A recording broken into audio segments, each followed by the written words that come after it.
नेहा 35 वर्ष की एक जिंदा दिल महिला थी। वह अपनी दिलकश अदाओं से पुरुषों के साथ साथ महिलाओं को भी अपना दीवाना बना लेती थी। मामूली सी बात को भी इस कदर मजाकिया अंदाज में सबके सामने पेश करती कि सुनने वाले पेट पकड़कर हंसने लग जाते थे। नेहा में एक खास बात थी जो उसे आम महिलाओं से अलग बनाती थी। जहां ऑफिस की दूसरी महिलाएं सिर्फ अपने अपने पतियों के अवगुणों को गिनाती रहती थी, वहीं हर वक्त अपने पति का गुणगान करना नेहा की आदतों में शुमार था।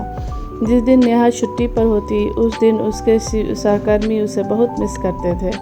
सुगंधा उसे सबसे ज़्यादा मिस करती थी क्योंकि सुगंधा ऑफिस में सिर्फ नेहा से ही क्लोज थी।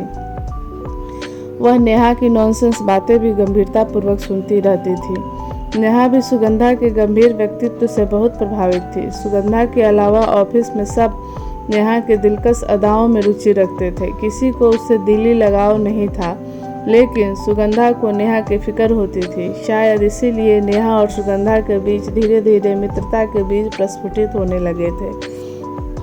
एक दिन नेहा ऑफिस आने के बाद बहुत देर तक गुमसुम सी अपनी केबिन में बैठी रही।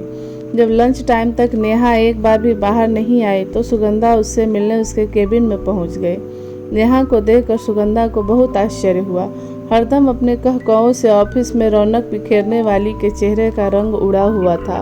उसके सिर पर चोट के निशान भी थे। सुगंधा उसका चोट देखकर घबरा गई। ये चोट कैसे लगी? सुगंधा सवालिया नज़रों से घूरते हुए पूछी। कल बाथरूम में पैर फिसल गया था, उसने नजरें फेर कर बोला था।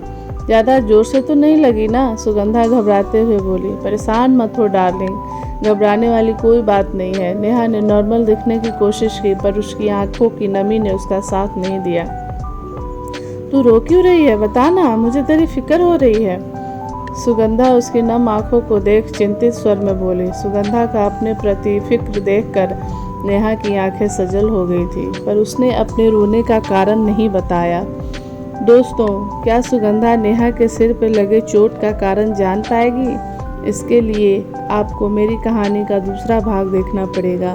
मेरी कहानी अगर अच्छी लगी हो तो कृपया मेरे चैनल को लाइक और सब्सक्राइब करना ना भूलें।